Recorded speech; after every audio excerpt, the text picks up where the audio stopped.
अपने केस पे इतना यकीन है कि ये शाही ईदगाह मस्जिद है जो बिना किसी मंदिर को तोड़ के बनी है, तो सर्वे से ऐतराज क्यों, सर्वे के खिलाफ गए क्यों सुप्रीम कोर्ट? हो जाने दीजिए वहां पे एडवोकेट कमीशन का सर्वे, एएसआई का सर्वे, और देखते हैं क्या तथ्य आते हैं। आपने नाविका जी देखा है भोजशाला में क्या तथ्य आए, आपने नाविका जी देखा और सुना है कि ज्ञान व्यापी में क्या फैक्ट्स आए। अब आप हर एक बात को अगर एक पॉलिटिकल एंगल देने की कोशिश कर रहे हैं कि पब्लिक को जॉब चाहिए, अरे पब्लिक को अपनी अस्मिता भी चाहिए, पब्लिक को अपनी डिग्निटी भी चाहिए। आपने हमारे जो भगवान श्री कृष्ण जो हमारे आराध्य हैं उनके मेन स्थल को कब्जा करके वहां पे गलत ढंग से मस्जिद बना ली है, और उसके लिए अगर कोई लीगल लड़ाई लड़ रहा है तो उसका पॉलिटिकल रंग देने की कोशिश कर रहे हैं। कोर्ट की प्रोसीडिंग्स को आप पॉलिटिकल रंग से टेंट करने की कोशिश कर रहे हैं। ये किस तरह की बात हो रही है? मैं इनका बहुत आदर करता हूँ, सम्मान करता हूँ, रिस्पेक्टेड व्यक्ति हैं। पढ़िए, आप जवाब जय हिंदू राष्ट्र क्या है, जो संविधान है उसको पढ़िए। मेरी बात काट के आपको फायदा नहीं होने वाला है। पूछना चाहता हूँ और मैं ऑन रिकॉर्ड बात कर रहा हूँ। आज इलाहाबाद हाईकोर्ट ने इस केस में एक बहुत ही सिंपल सा ऑर्डर किया था, और वो कहा था कि शाही ईदगाह मस्जिद का एडवोकेट कमीशन द्वारा सर्वे हो। और जो मैंने कोर्ट के सामने एप्लीकेशन लगाई थी ऑन एफिडेविट, कहा था कि शाही ईदगाह मस्जिद में बहुत सारे ऐसे साइंस और सिंबल्स हैं जो हिंदू मंदिर के हैं, और बहुत सारी ऐसी चीजें हैं जो हिंदू मंदिर से जुड़ी हुई हैं। आपको जान के हैरानी होगी कि सर्वे के ऑर्डर के खिलाफ शाही ईदगाह मस्जिद सुप्रीम कोर्ट पहुंची। माननीय सुप्रीम कोर्ट ने उस पर स्टे लगा दिया क्योंकि 7/11 की हियरिंग नहीं हुई थी। अब मैं इनसे पूछना चाहता हूं कि अगर इनको अपने केस पे इतना यकीन है कि ये शाही ईदगाह मस्जिद है जो बिना किसी मंदिर को तोड़ के बनी है, तो सर्वे से ऐतराज क्यों, सर्वे के खिलाफ गए क्यों सुप्रीम कोर्ट? हो जाने दीजिए वहां पे एडवोकेट कमीशन का सर्वे, एएसआई का सर्वे, और देखते हैं क्या तथ्य आते हैं। आपने नाविका जी देखा है भोजशाला में क्या तथ्य आए, आपने नाविका जी देखा और सुना है कि ज्ञान व्यापी में क्या फैक्ट्स आए। अब आप हर एक बात को अगर एक पॉलिटिकल एंगल देने की कोशिश कर रहे हैं कि पब्लिक को जॉब चाहिए, अरे पब्लिक को अपनी अस्मिता भी चाहिए, पब्लिक को अपनी डिग्निटी भी चाहिए। आपने हमारे जो भगवान श्री कृष्ण जो हमारे आराध्य हैं उनके मेन स्थल को कब्जा करके वहां पे गलत ढंग से मस्जिद बना ली है, और उसके लिए अगर कोई लीगल लड़ाई लड़ रहा है तो उसका पॉलिटिकल रंग देने की कोशिश कर रहे हैं। कोर्ट की प्रोसीडिंग्स को आप पॉलिटिकल रंग से टेंट करने की कोशिश कर रहे हैं। ये किस तरह की बात हो रही है? मैं इनका बहुत आदर करता हूं, सम्मान करता हूं, रिस्पेक्टेड व्यक्ति हैं। इनका अपना एक पॉलिटिकल पार्टी हो सकती है, पर ये एक वकील भी है। और नाविका जी मैं एक बात पूछना चाहता हूं, इन्होंने 12 अक्टूबर 1968 के समझौते का जिक्र किया।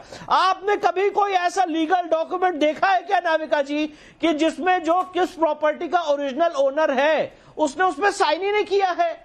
आज श्री कृष्ण जन्मभूमि के केस में 13.37 एकड़ जमीन राजा पट्नीमल ने ब्रिटिश सरकार से ऑक्शन में खरीदी थी, और वो सारी संपत्ति श्री कृष्ण जन्मभूमि ट्रस्ट को दी गई थी। साइन किसने किया है नाविका जी उस डॉक्यूमेंट पे? श्री कृष्ण जन्मभूमि सेवा संघ और शाही ईदगाह मस्जिद ने।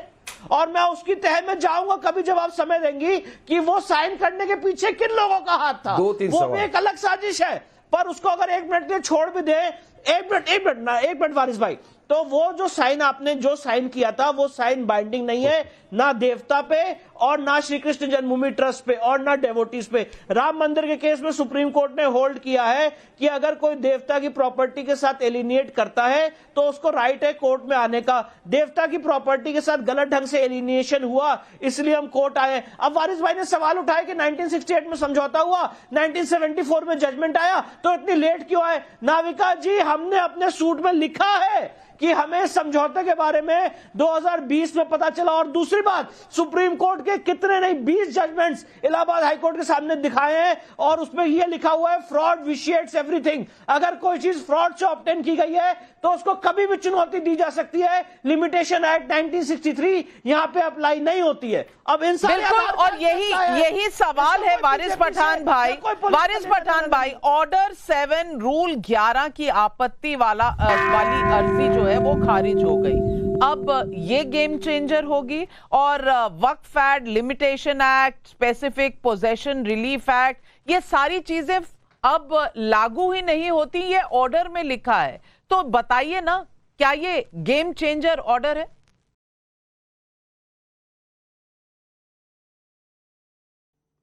मैं मेरे learned colleague, learned friend Vishnu Jain साहब से कहना चाहूंगा कि चिल्ला पुकार करने से सत्य झूठ में नहीं बदल जाएगा, झूठ सत्य में नहीं बदल जाएगा। आप पेशे से वकील हो, आदर करता हूं वकील क्योंकि मैं भी वकील हूं।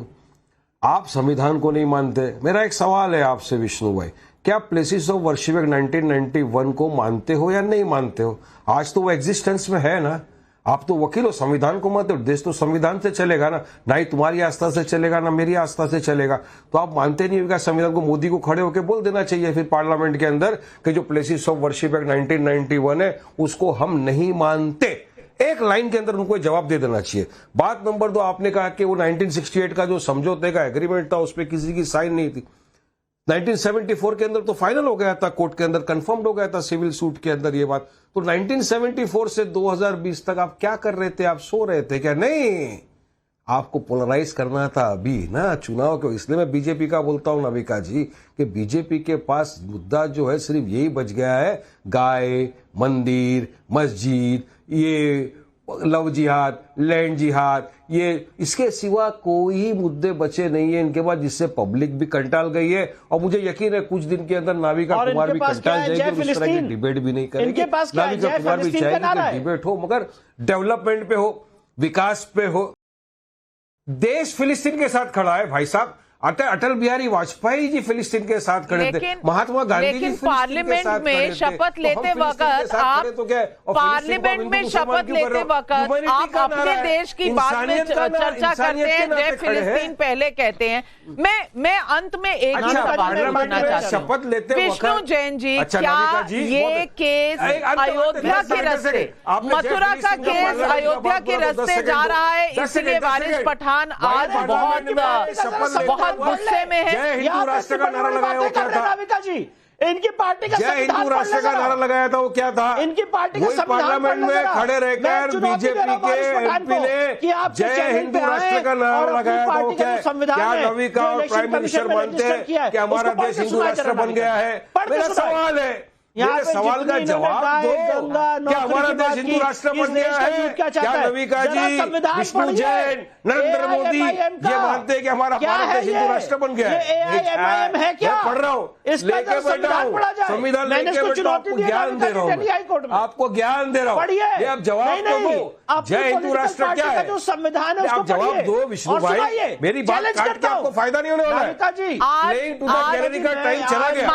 मान्यवर, 1 मिनट, जेंटलमैन, मैं सिर्फ आज इतना कहना चाहती हूँ कि ये मुद्दा कृष्ण जन्मभूमि का, मथुरा का मुद्दा कोर्ट में कुछ देर से है।